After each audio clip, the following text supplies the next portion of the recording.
वो समय की हर कसौटी पर खरा उतरा है। संविधान हमारे लिए गाइडिंग लाइट है, हमारा मार्गदर्शक है। ये भारत का संविधान ही है जिसकी वजह से मैं आज यहाँ हूँ, आपसे बात कर पा रहा हूँ।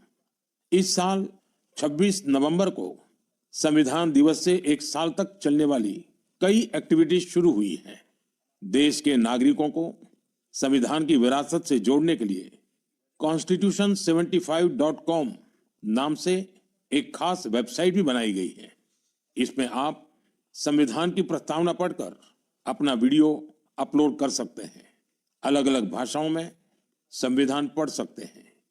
संविधान के बारे में प्रश्न भी पूछ सकते हैं। मन की बात के श्रोताओं से, स्कूल में पढ़ने वाले बच्चों से, कॉलेज में जाने वाले युवाओं से मेरा आग्रह है, इस वेबसाइट पर जरूर जाकर देखें, इसका हिस्सा बने। साथियों, अगले महीने 13 तारीख से प्रयागराज में महाकुंभ भी होने जा रहा है। इस समय वहां संगम तट पर जबरदस्त तैयारियां चल रही है। मुझे याद है, अभी कुछ दिन पहले जब मैं प्रयागराज गया था तो हेलीकॉप्टर से पूरा कुंभ क्षेत्र देखकर दिल प्रसन्न हो गया था। इतना विशाल, इतना सुंदर, इतनी भव्यता। साथियों, महाकुंभ की विशेषता केवल इसकी विशालता में ही नहीं है, कुंभ की विशेषता इसकी विविधता में भी है। इस आयोजन में करोड़ों लोग एक साथ एकत्रित होते हैं। लाखों संत, हजारों परंपराएं, सैकड़ों संप्रदाय, अनेकों अखाड़े, हर कोई इस आयोजन का हिस्सा बनता है।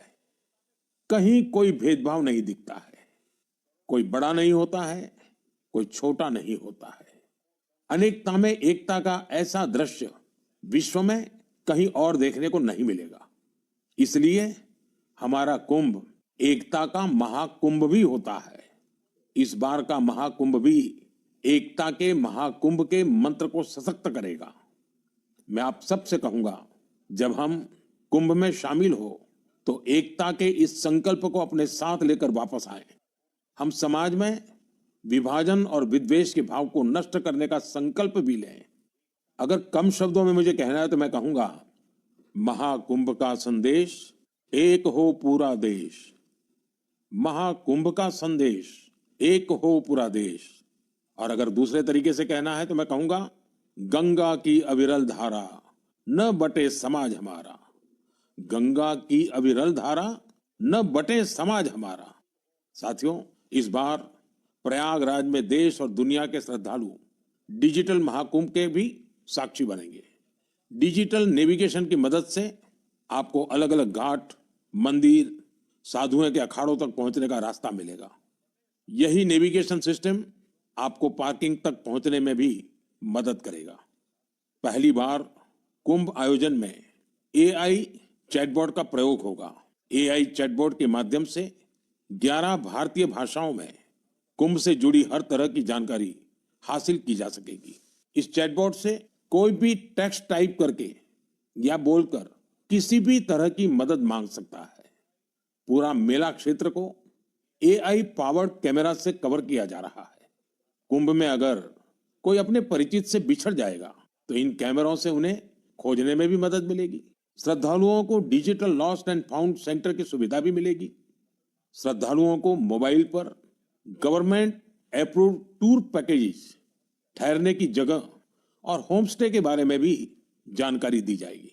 आप भी महाकुंभ में जाएं तो इन सुविधाओं का लाभ अवश्य उठाएं। और हाँ, हैशटैग एकता का महाकुंभ के साथ अपनी सेल्फी जरूर अपलोड करिएगा। साथियों, मन की बात यानी MKB में अब बात KTB की। जो बड़े बुजुर्ग हैं उनमें से बहुत से लोगों को KTB के बारे में पता नहीं होगा, लेकिन जरा बच्चों से पूछिए। KTB उनके बीच बहुत ही सुपरहिट है। KTB यानी क्रश, त्रुश और बाल्टी बॉय। आपको शायद पता होगा, बच्चों की पसंदीदा एनिमेशन सीरीज, और उसका नाम है KTB भारत है हम। और अब इसका दूसरा सीजन भी आ गया है। ये 3 एनिमेशन कैरेक्टर हमें भारतीय स्वतंत्रता संग्राम के उन नायक नायिकाओं के बारे में बताते हैं जिनकी ज्यादा चर्चा नहीं होती। हाल ही में इसका सीजन 2 बड़े ही खास अंदाज में international film festival of India Goa में लॉन्च हुआ। सबसे शानदार बात यह है कि ये सीरीज न सिर्फ भारत की कई भाषाओं में बल्कि विदेशी भाषाओं में भी प्रसारित होती है। इसे दूरदर्शन के साथ साथ अन्य ओटीटी प्लेटफॉर्म पर भी देखा जा सकता है। साथियों, हमारी एनिमेशन फिल्मों की, रेगुलर फिल्मों की, टीवी सीरियल्स की पॉपुलैरिटी दिखाती है कि भारत की क्रिएटिव इंडस्ट्री में कितनी क्षमता है। यह इंडस्ट्री न सिर्फ देश की प्रगति में बड़ा योगदान दे रही है बल्कि हमारी इकोनॉमी को भी नई ऊंचाइयों पर ले जा रही है। हमारी फिल्म एंड एंटरटेनमेंट इंडस्ट्री बहुत विशाल है।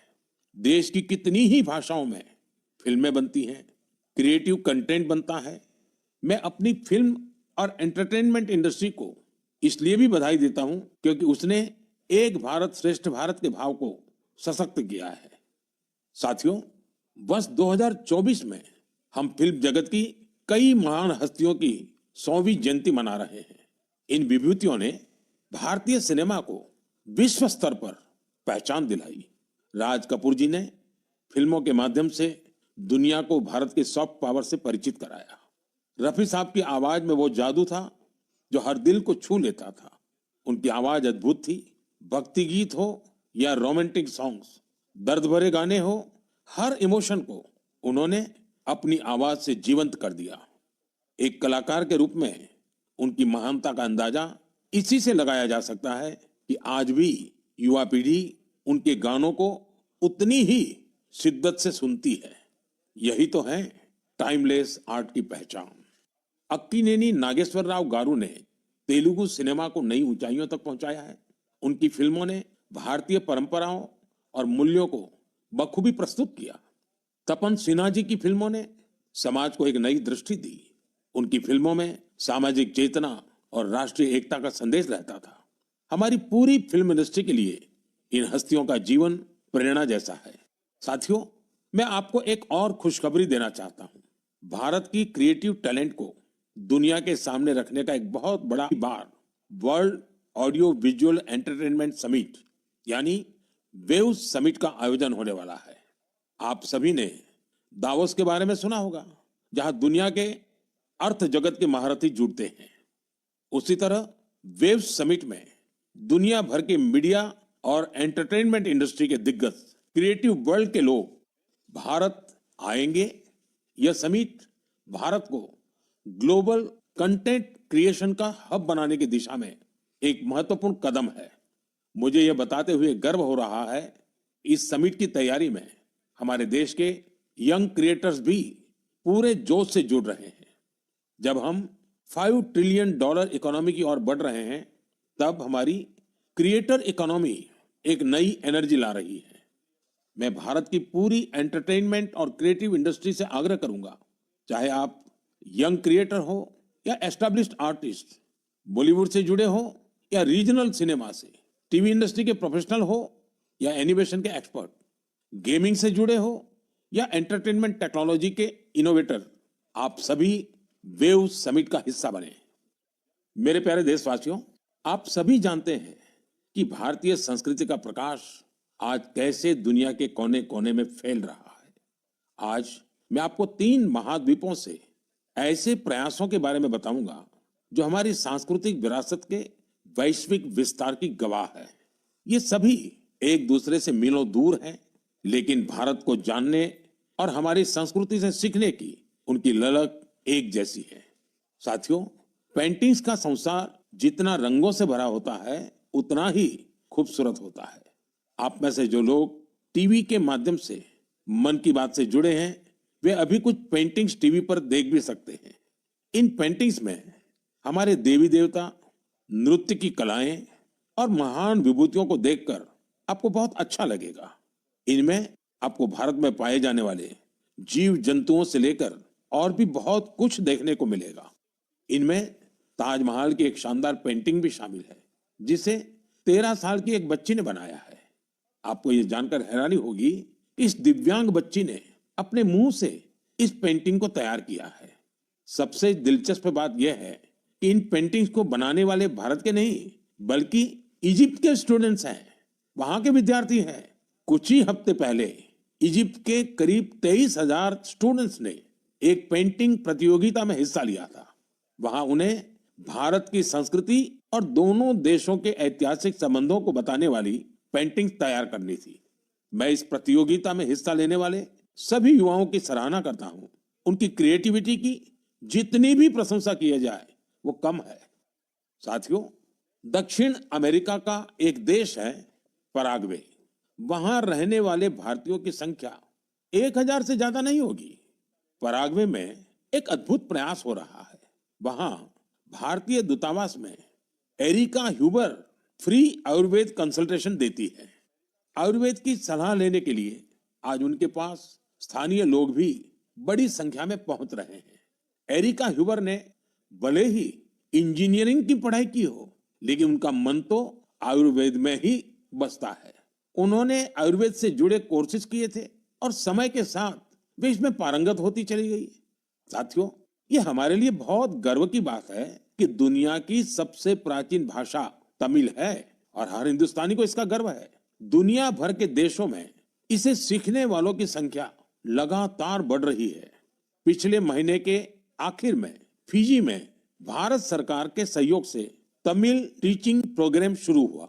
बीते 80 वर्षों में यह पहला अवसर है जब फिजी में तमिल के ट्रेन टीचर्स इस भाषा को सिखा रहे हैं। मुझे ये जानकर अच्छा लगा कि आज फिजी के स्टूडेंट्स तमिल भाषा और संस्कृति को सीखने में काफी दिलचस्पी ले रहे हैं। साथियों, ये बातें, ये घटनाएं सिर्फ सफलता की कहानियां नहीं है, ये हमारी सांस्कृतिक विरासत की भी गाथाएं हैं। ये उदाहरण हमें गर्व से भर देते हैं।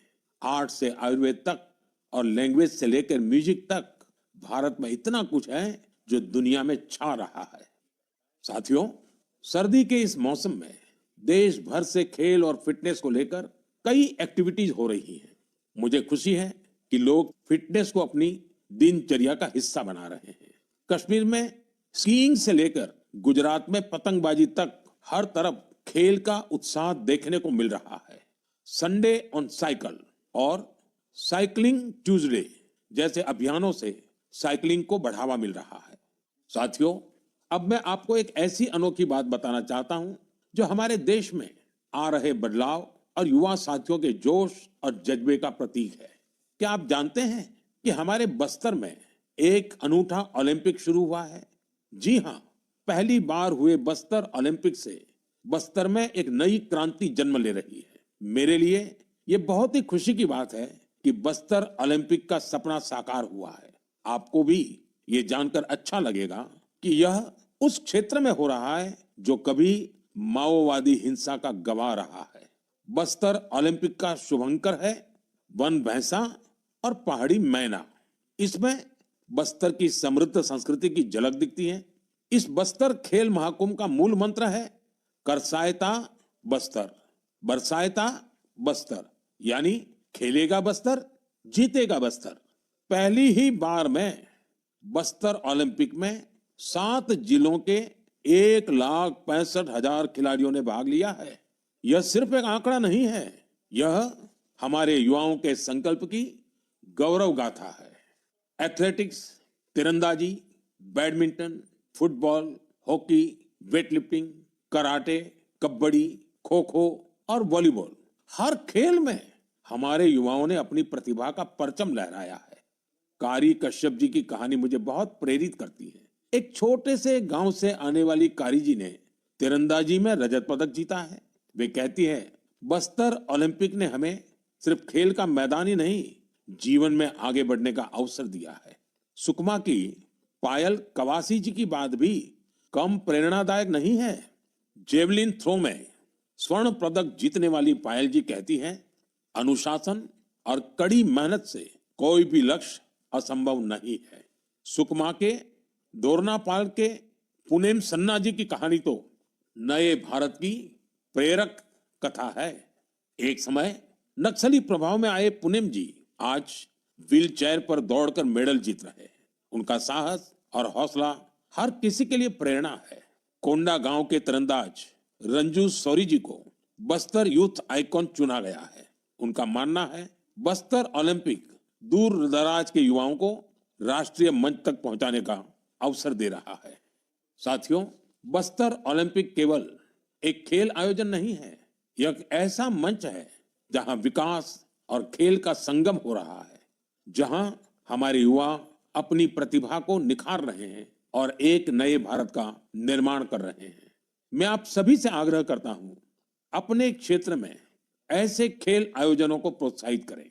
हैशटैग खेलेगा भारत जीतेगा भारत के साथ अपने क्षेत्र की खेल प्रतिभाओं की कहानियां साझा करें। स्थानीय खेल प्रतिभाओं को आगे बढ़ने का अवसर दें।